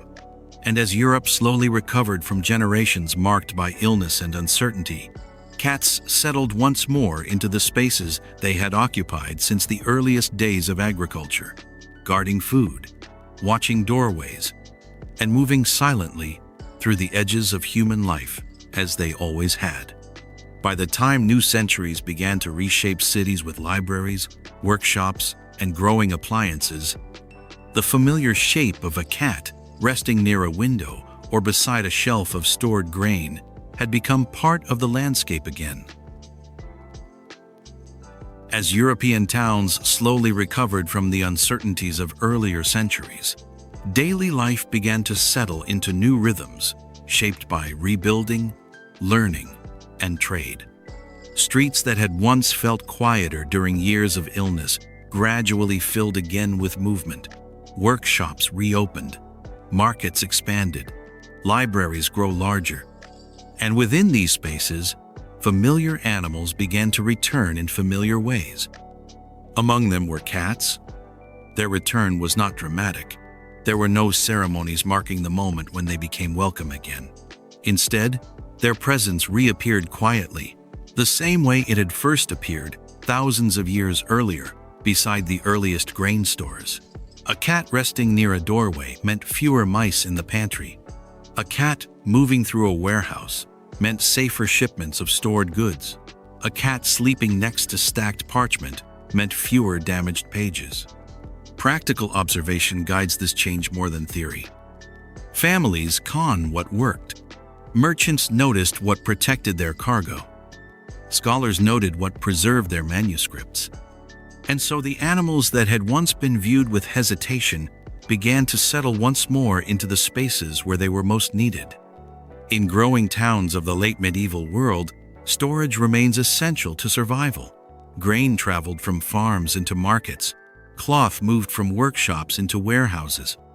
Paper and parchment accumulated in places where writing and copying had become more common than in earlier generations. Each of these environments created the same quiet invitation that had drawn cats into human settlements since the beginning of agriculture. Rodents followed stored materials. Cats followed rodents. The pattern returned as naturally as it had before. In monasteries and early libraries, the presence of cats became especially noticeable.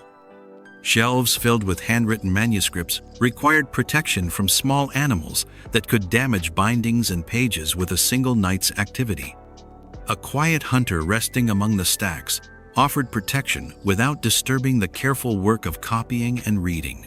Over time, cats became familiar companions in spaces devoted to preserving knowledge. Some scribes even drew small images of cats in the margins of manuscripts, capturing moments when the animals crossed writing tables or curled beside ink containers. These drawings were not meant as decoration alone. They reflected the ordinary presence of animals that shared the same rooms where texts were copied by hand. Beyond monasteries, cats also returned to the household of merchants and artisans. Cities were expanding again. Narrow streets filled with workshops where leather was prepared, cloth was woven, and tools were shaped by hand. Storage rooms beneath these workshops required protection, just as granaries had in earlier centuries. Cats move easily through these spaces, adapting to the noise and movement of urban life without losing their independence. Their presence brought reassurance rather than uncertainty. Children grew up seeing them near harches and doorways. Travelers passing through unfamiliar streets recognized them resting on windowsills warmed by afternoon sunlight. Market workers noticed them moving beneath tables after closing hours, continuing their quiet work long after people had gone home. Gradually, the image of the cat changed once more. Instead of appearing mainly in stories of suspicion, it appears in paintings and sketches that recorded everyday life. Artists working during the early Renaissance began including cats in scenes of domestic interiors, placing them beside chairs, baskets, and sleeping spaces. These images did not present the animals as mysterious figures moving through darkness. They presented them as companions of ordinary household items. This change reflects something deeper than artistic preference. It showed that familiarization had returned. The cat resting beside a chair in a painted room suggested stability. It suggested protection of food and household order.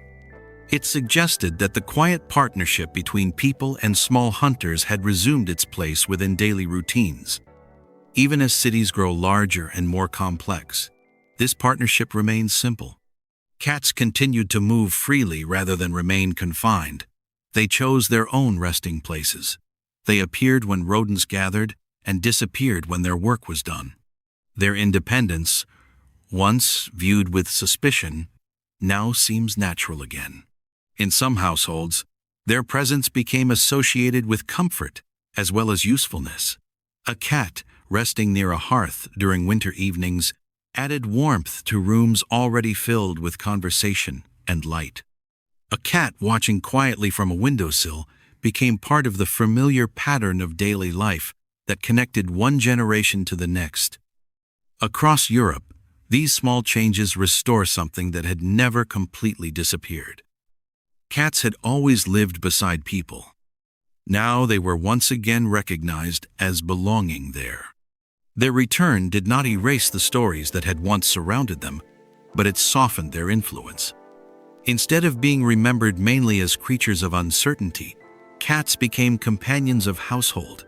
guardians of storage rooms, and quiet observers of city life. By the early modern period, their place in European settlements was secured again. They traveled with merchants across roads that connected expanding towns. They followed ships into harbors where warehouses lined the water's edge. They rested in libraries where shelves grew taller each generation. They remained close to the same human environments that had first drawn their ancestors into thousands of years earlier. Through all these changes, one detail remains constant. Cats shaped the stability of cities. They protected stored food. They preserved written knowledge. They guarded the quiet spaces where daily life unfolded. For thousands of years, they helped human communities remain in one place.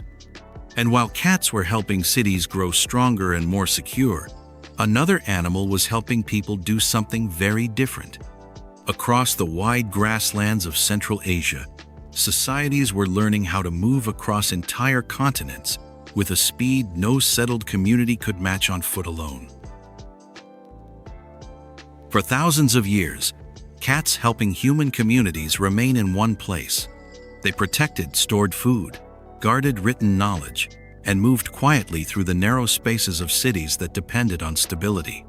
Yet beyond those cities, across a vast band of grassland stretching from Eastern Europe to northern China, another kind of partnership was shaping human history in a very different way.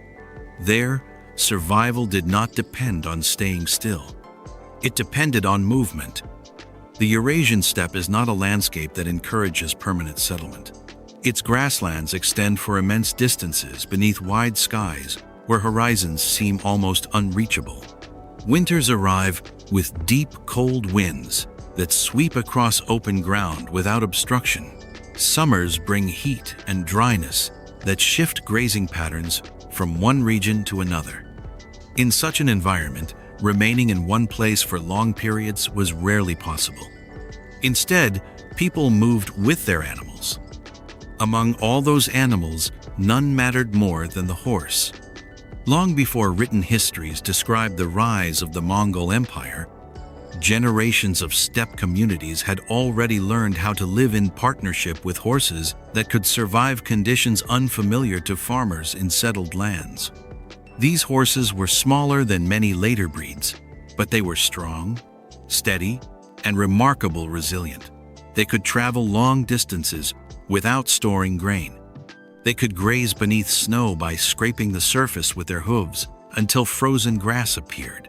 They could endure winds that would have driven other animals into shelter.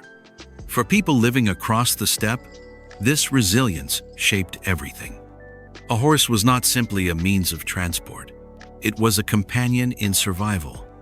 Children learned to ride at an early age, sometimes before they could walk confidently across uneven ground on their own. Their first memories often include the rhythm of movement across open grassland, the steady warmth of a horse beneath them, and the wide horizons stretching outward in every direction. Riding was not a special skill reserved for warriors. It was part of ordinary life. Because of this, steppe communities developed a relationship with horses that differed from the relationships farmers formed with animals kept inside fields or enclosures. Horses were not confined to narrow pastures. They moved freely across open ranges, grazing where grass remained strong enough to support them. Families followed these movements, adjusting their camps according to the needs of their herds rather than the boundaries of fixed settlements. This mobility creates a way of life that depends on careful attention to animals and landscape together. A rider did not travel alone across the steppe. He traveled with several horses. During long journeys, a rider often brings 3 or 4 animals, sometimes even more, allowing each one to rest, while another carries the weight of travel. This rotation that meant people could move across remarkable distances in a single day without exhausting any single animal. It also meant that herds remained strong enough to continue traveling through changing seasons. Over time, this system allows steppe societies to cross territories that would have seemed impossibly large to people living in towns and villages. Horses made the distance smaller. They allowed families to follow grazing routes across shifting landscapes. They allowed messengers to carry news between distant camps. They allowed entire communities to relocate when the weather changed or resources grew scarce. Movement became not only possible, but reliable. When the Mongols later built their empire, they depended on this tradition of mobility that had already shaped steppe life for centuries. Mongol horses were especially suited to the demands of their environment. They require little shelter during winter. They fed themselves by finding grass beneath snow. They remained calm during long journeys that crossed rivers, hills, and open plains. Their endurance allowed riders to travel farther and faster than most settled armies could match. To someone accustomed to the enclosed spaces of cities, the speed of steppe travel would have seemed extraordinary. Messages could move across enormous distances in surprisingly short periods of time. Riders carrying information between commanders could change horses repeatedly along their route, continuing forward without slowing down. Entire groups of mounted travelers could appear suddenly at the edge of a distant settlement long before anyone expected them. This ability to move quickly across open land shaped the balance of power across much of Eurasia. Yet the strength of steppe horses was not only a matter of speed, it was also a matter of trust. Riders depend on their horses not just for travel but for safety. A horse that sensed danger earlier than its rider could change direction before an attack became visible. A horse that remains steady during storms allows its rider to continue moving when others might have stopped. Over years of shared journeys, people learned to recognize the habits and strengths of individual animals in ways that resemble friendship more than ownership. Each horse has its own character. Each rider knew the animals that carried him across the steppe. Together, they formed partnerships that made long-distance movement possible in a landscape where survival depends on cooperation between human judgment and animal endurance. In this way, the horse shaped steppe civilization as deeply as the cat had shaped early agricultural settlements. Cats helped people remain. Horses helped people move. And across the open grasslands of Central Asia, this movement will soon become powerful enough to carry entire societies across continents. Across the open grasslands of Central Asia, horses did not grow strong because people carefully planned their breeding in enclosed spaces. They grew strong because the land itself demanded strength from every animal that lived upon it. The steppe is a landscape of distance rather than shelter. There are few forests to block the wind and few permanent structures to protect animals from weather. Winter arrives suddenly and remains for long stretches of time. Snow covers the ground in shifting layers that hide the grass beneath. In summer, heat dries the surface of the earth and forces herds to travel farther in search of fresh grazing. In such a place, survival cannot depend on comfort. It depends on endurance. Unlike horses raised in settled farming regions, steppe horses lived most of their lives in open herds that moved freely across wide territories. They were not gathered each evening into fenced pastures. They were not protected by barns during storms. Instead, they rely on their own instincts and the structure of their herds to endure changing seasons. When snow covered the grasslands, they did not wait for people to bring stored food. They uncovered the grass themselves. With steady movements of their hooves, they pushed aside the frozen surface until the dry stems beneath became visible. This ability allows them to remain active even during winters that would have stopped other animals from feeding. A herd that could continue grazing through snow could continue traveling when necessary. And a horse that could continue traveling could continue carrying its rider across the steppe. Over generations, only the strongest animals survived these conditions. Horses that struggled to endure long winters left fewer descendants. Horses that adapted successfully to cold winds and shifting grazing patterns passed their strength to the next generation. Without written plans or controlled pairings, the herds gradually became suited to the landscape that surrounded them. In this way, the steppe itself shaped the horses that lived upon it. Within each herd, strong stallions competed for the chance to lead groups of mares across open ground. These rivalries were not guided by human decision. They were settled through movement, endurance, and presence. The stallion that remained steady through storms and long migrations gained the loyalty of the herd.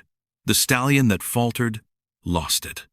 Through this process, the structure of horse populations continued to reflect the demands of the land rather than the preferences of people.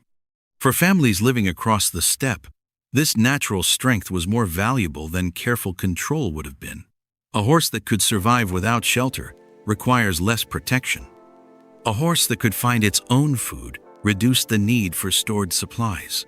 A horse that could travel long distances without tiring allows entire household to move safely between grazing regions. These qualities shaped daily decide as much as they shaped animals themselves. People followed their herds across seasonal routes that had been used for generations. Camps rose and disappeared with the movement of grass. Tents were taken down and rebuilt wherever conditions allowed animals to remain healthy. Life unfolds according to rhythms that connect weather, landscape, and herd behavior into a single pattern of movement. Children growing up within this environment learned to read these patterns early. They learned how to watch the direction of the wind across grass. They learned how to notice the conditions of grazing land before deciding where to travel next. And they learned how to understand horses not as tools, but as partners whose survival determined their own. This understanding shapes the way steppe societies prepare for travel and conflict alike. A rider who depends on horses raised by the land itself could trust their endurance during long journeys. Such horses were accustomed to uncertainty. They had already crossed rivers, hills, and frozen ground without guidance from enclosed paths. They had already learned how to remain calm during storms that lasted for days. When they later carried riders into unfamiliar territories, they relied on habits formed long before those journeys began. The strength of Mongol cavalry did not begin on battlefields. It began in open pastures. Long before armies gathered under the leadership of great commanders, herds were already learning how to survive together across distances that seemed endless to people accustomed to city walls and village boundaries. The partnership between rider and horse develops slowly through shared movement rather than sudden training. In this way, the land itself prepares the animals that will later carry messengers, traders, and warriors across continents. It taught them patience during winter. It taught them endurance during drought.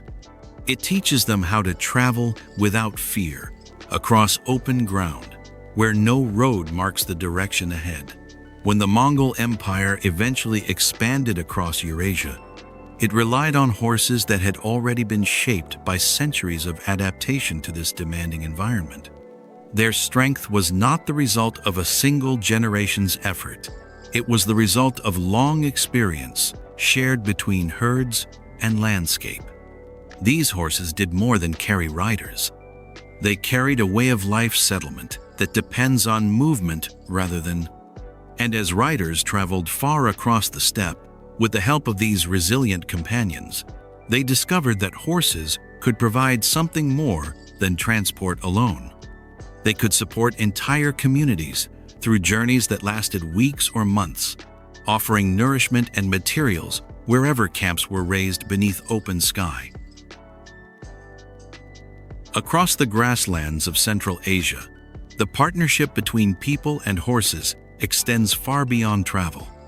A horse carries its rider across long distances, but it also sustains that rider in ways that make life on the steppe possible, even in the most difficult seasons. In settled farming regions, survival depends on fields that remain in one place. Grain could be planted, harvested, and stored for months ahead. Food stayed where it was grown. But on the steppe, Where families move with their herds across wide landscapes, survival requires something different.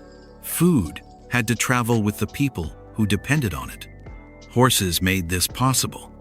Among the most important sources of nourishment on the steppe is mare's milk. Fresh milk could be collected during the warmer months when herds moved through open grazing areas. It provides strength for daily work and helps sustain travelers during long journeys between seasonal camps. Over time, people also learned how to gently ferment this milk into a drink known today as arag, which could be stored longer and shared during gatherings as both nourishment and hospitality. The preparation of arag became part of the rhythm of camp life. Large containers hung near the entrances of felt tents, and the liquid inside them was stirred repeatedly throughout the day as families passed by. Children learned to recognize its taste early. Visitors were welcomed with it as a sign of friendship. It connected nourishment with community in a way that reflects the importance of horses not only as transport, but as companions in daily living. Yet milk was only one part of this relationship. During especially long journeys across regions where food was scarce, riders sometimes depended on another resource provided by their horses. With careful skill, they could take a small amount of blood from a vein in the horse's neck without causing lasting harm. Mixed with other available foods, this blood helps sustain travelers during difficult passages across dry or frozen landscapes. This practice reflects trust rather than hardship alone. It shows that the partnership between rider and horse was close enough to allow survival in moments when no other food was available. The animal continues its journey afterward, still strong enough to carry its rider forward. Such moments remind steppe communities that survival depends not on a single resource, but on a relationship built across many forms of support. Horses also provides materials that shaped everyday tools. Hair from their manes and tails can be twisted into ropes strong enough to secure tents against sudden winds. Hide from animals that died naturally could be used to create coverings that protect equipment from rain. Bones could be shaped into small objects needed for daily tasks. Each part of the animal contributes to the life of the camp in ways that extend far beyond movement alone. Because horses support so many aspects of survival, families rarely depend on a single animal for long journeys. Instead, riders traveled with several horses at once. A traveler crossing the steppe might lead 3 or 4 animals beside the one he rode. When one horse became tired, another took its place. This steady rotation allows journeys to continue across distances that would otherwise have required many more days of travel. It also protects the animals themselves from exhaustion, ensuring that herds remain strong enough for future movement. Over time, this system transforms the scale of what steppe societies could achieve. Messengers could carry news across enormous territories without delay. Families could move entire camps from one grazing region to another in response to changing weather. Herds could follow seasonal routes that stretched far beyond the boundaries of any single valley or river. Movement became not only possible, but dependable. This reliability shaped the expansion of Mongol power in later centuries. When Mongol riders traveled across Eurasia, they did not depend on a single mount as many settled armies did. They traveled with several horses, changing from one to another as they crossed rivers, plains, and mountain passes. This allows them to move with a speed that surprises the communities they encounter. Messages reached distant commanders quickly. Supplies followed routes that remained flexible rather than fixed. Entire groups could travel together without losing strength along the way. The strength of this system rests on habits learned long before the rise of any empire. Children growing up on the steppe watched their elders' horses prepare for travel from an early age. They learned how to guide herds across open grassland. They learned how to recognize when an animal needed rest. They learned how to move camps efficiently so that both people and animals remained safe as seasons changed. In this way, mobility became part of memory itself. It shaped how families understood distance. It shaped how communities responded to danger. It shaped how leaders imagined the possibilities of travel across landscapes that others believed were too wide to cross. When the Mongol Empire later expanded across vast territories, it relied not only on skill in battle, but on this deeper partnership between riders and their horses. Armies moved quickly because their animals had always moved quickly. Messengers traveled far because their animals had always traveled far. Entire populations crossed continents because their animals had always supported movement across open land. Horses carry more than people. They carried food, tools, shelter, and memory. They carried the knowledge that survival did not always require staying in one place. Sometimes it requires learning how to move together across distances that seemed impossible at first. And as this movement became more organized under strong leaders, horses began to shape not only the survival of steppe communities, but the structure of armies that could travel farther than any before them. In another region far to the west, riders will soon build a different kind of partnership with their horses, one shaped not by migration across grasslands, but by loyalty within royal courts and the discipline of young nobles learning to serve their king from childhood. Across the steppe, horses carried entire communities from one horizon to another. In the kingdom of Macedon, far to the west, they carried something different. They carried young nobles into the center of royal life itself. Macedon was not a land of endless grasslands like Central Asia. Its valleys, forests, and hills shape a society where power depends not only on movement across distance, but on loyalty within a close circle of families connected to the king. Horses still mattered deeply, yet here they served another purpose. They helped create bonds between rulers and the young men who would one day fight beside them. These bonds began early.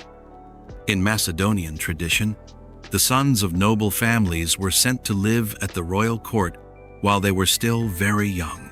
They did not arrive as guests.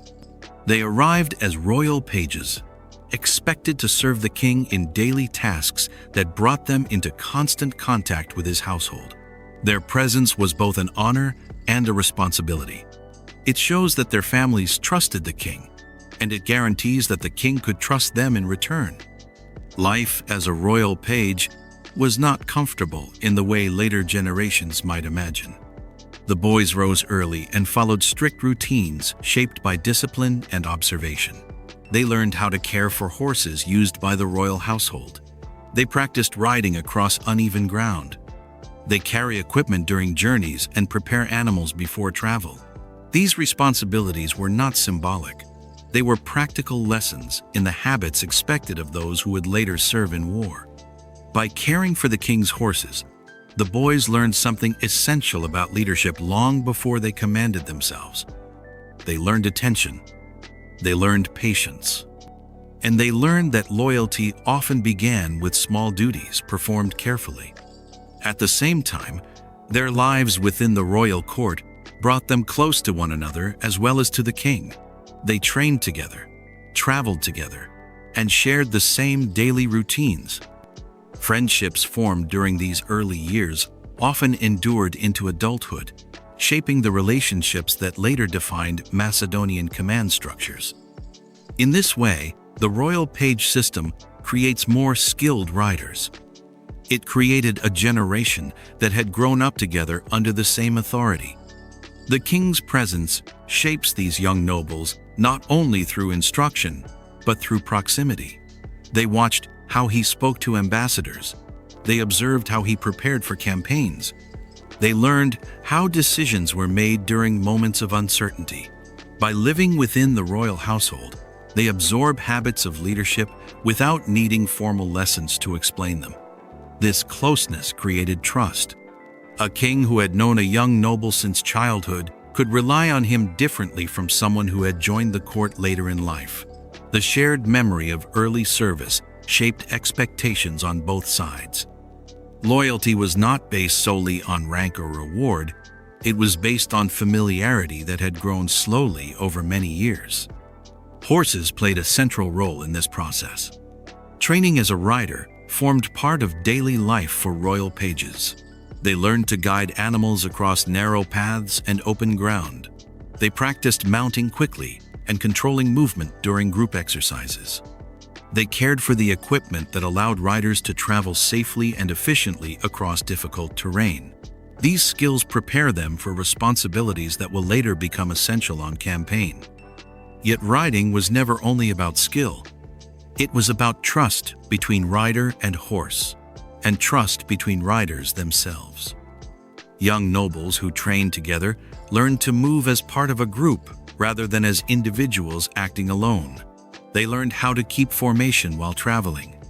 They learned how to follow signals given by experienced commanders.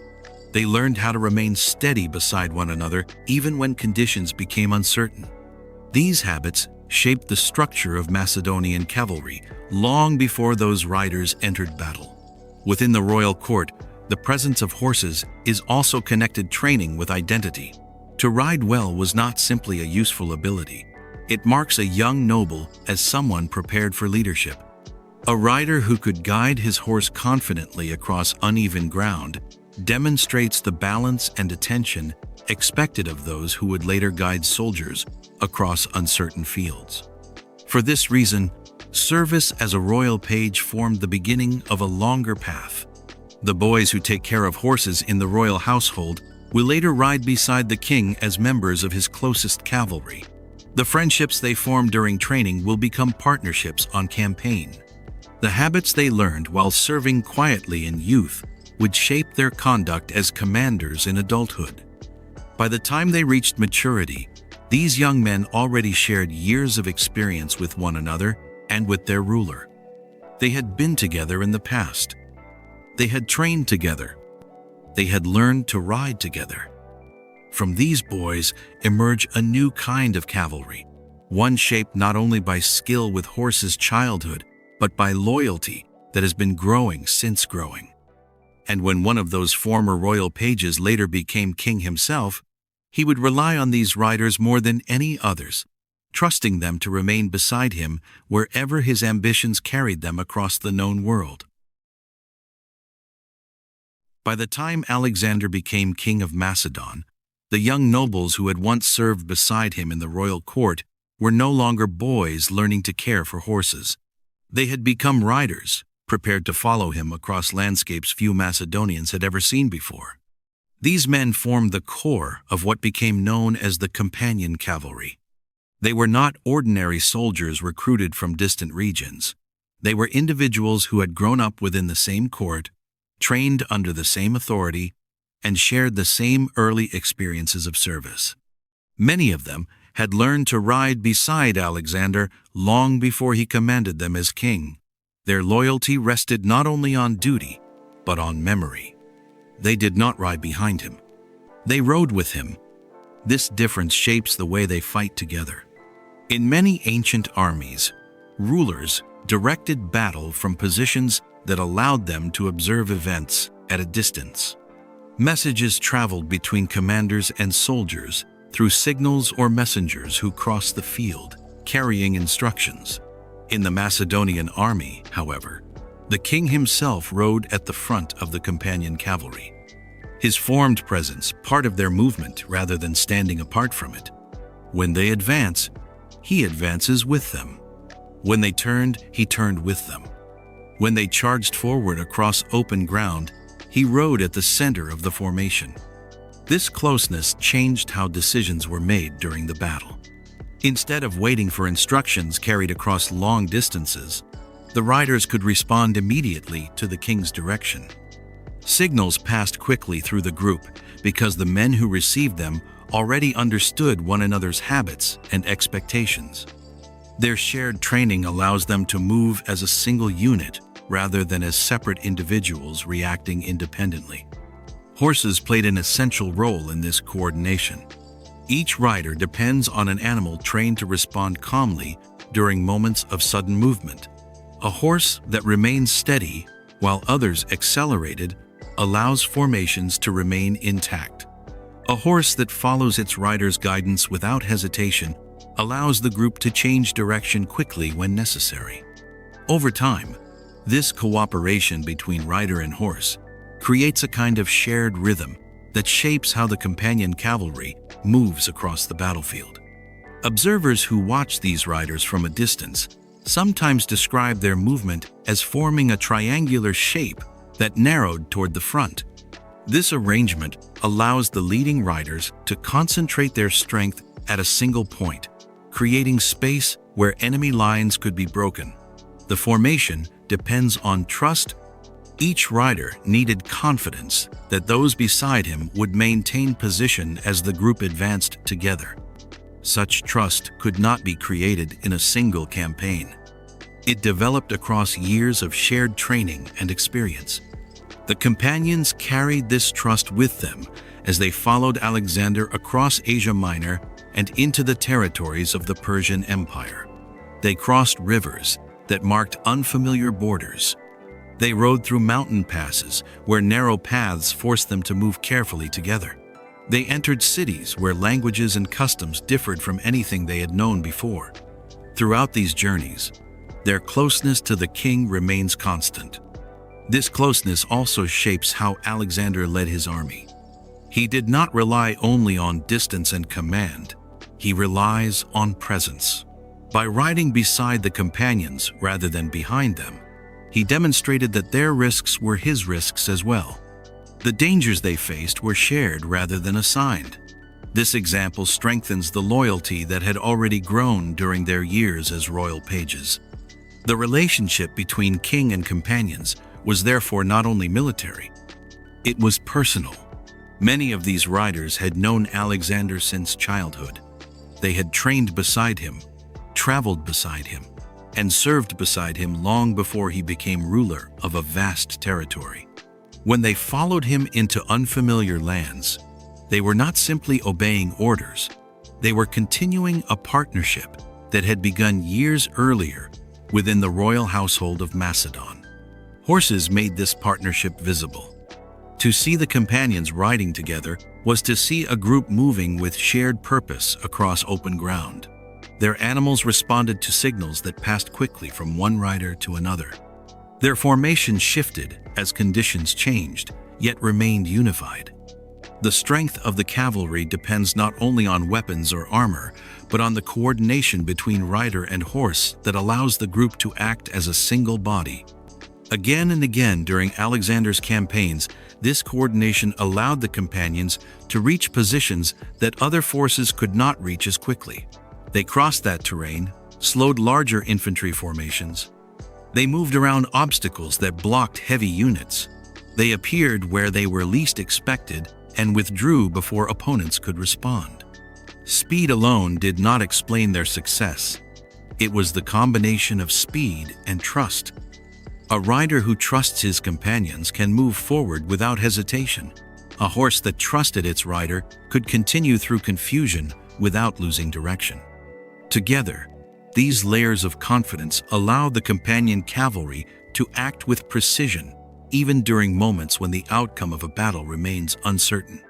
As the years passed, and Alexander's campaigns extended farther from Macedon, the companions remained at his side. They rode beside him across deserts, river valleys, and unfamiliar plains, forming a circle of loyalty that traveled wherever he chose to lead them. Yet the strength of this circle did not come only from training or formation.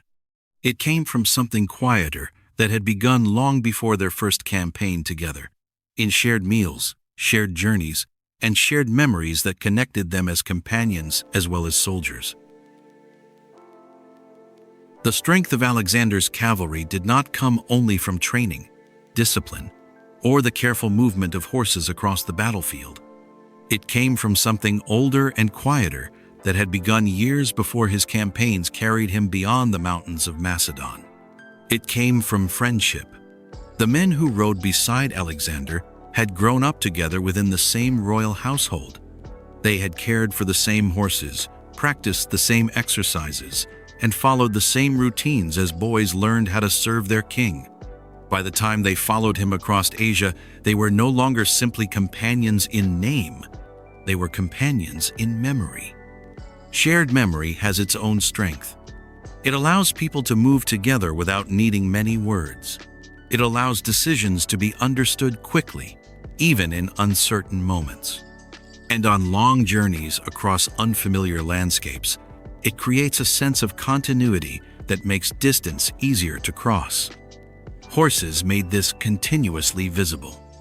To ride beside another person for weeks or months at a time is to learn the rhythm of their movement.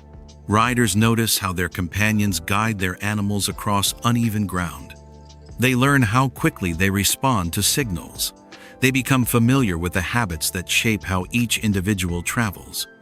Over time, these observations form a quiet understanding that supports cooperation even when changing conditions. Alexander's companions carried this understanding with them wherever they went. During long marches across Asia Minor, they shared roads that wound between hills and rivers, unfamiliar to them only a few years earlier. In Egypt, they rode beside one another beneath a sky different from the one they had known in Macedon. Farther east, they crossed plains that seemed endless, guided by horses that carried them steadily forward through landscapes no map had yet described clearly. Each journey strengthens their connection to one another. Yet the bonds between the companions were not formed only on the road. They were also shaped during moments of rest that followed long travel. In Macedonian tradition, shared meals held special importance. Banquets gathered riders together at the end of campaigns and during pauses between journeys. Wine was passed from hand to hand. Stories were repeated. Memories of earlier victories were spoken aloud so they would not be forgotten. These meetings reinforced loyalty as much as any battlefield success. To sit beside the same companions year after year was to renew the promise that they would continue riding together wherever the future led them. Oaths spoken during such moments carry weight not because they were written down, but because they were witnessed by friends who had shared the same path for many years. Music also played a role in preserving these bonds. Songs recall earlier journeys. They remembered companions who had fallen along the way. They carried stories of distant places back into the present moment. Through music, riders remained connected not only to one another, but to the larger history they were helping to create. In this way, the companion cavalry became more than a military formation. It became a community. Alexander understood the strength of this community and relied upon it throughout his campaigns. When decisions needed to be made quickly, he turned to the men who had ridden beside him longest. When new territories were crossed, he depended on those who already understood how he thought and how he moved. Their loyalty allowed him to act with confidence across regions where unfamiliar languages and customs might otherwise have slowed his progress. Yet the same closeness that strengthened the companions during Alexander's life also shaped what followed after his death. When he died far from Macedon, the empire he had built did not remain united under a single leader. Instead, the men who had once ridden beside him began to guide different regions according to their own judgment and experience. They had shared their journeys. Now they carry his legacy in separate directions. Some became rulers of distant territories. Others returned westward with memories of lands they will never see again. Together, they formed the beginning of new kingdoms that continued the traditions of cavalry leadership shaped during Alexander's campaigns. In each of these regions, horses remain central to the movement of armies and the authority of rulers who depend on mounted companions for support. The pattern continued long after the companions themselves were gone. Later generations of cavalry leaders across many cultures remember the example of riders who had once moved beside their king rather than behind him. The idea that loyalty could travel on horseback from one region to another became part of the political imagination of the ancient world. Through these traditions, The partnership between humans and horses shaped not only journeys across landscapes but the structure of power itself. Long before machines carried armies across continents, horses carried messages between cities, guided rulers across unfamiliar ground, and allowed companions to remain together across distances that would otherwise have separated them. Their movement shaped decisions. Their endurance shaped campaigns. Their presence shapes the memory of empire. Civilization first learned how to remain in one place beside guarded stores of grain, watched over by small hunters moving quietly through shadowed rooms. Later, it learned how to cross continents beside animals strong enough to carry people beyond the edges of the familiar world. Cats helped remain communities. Horses helped move communities. And together, these partnerships reveal something gentle but lasting about the story of human history. Again and again, people learned that survival did not depend only on tools or walls or armies. It depends on learning how to live beside other creatures who chose, in their own quiet ways, to live beside us as well.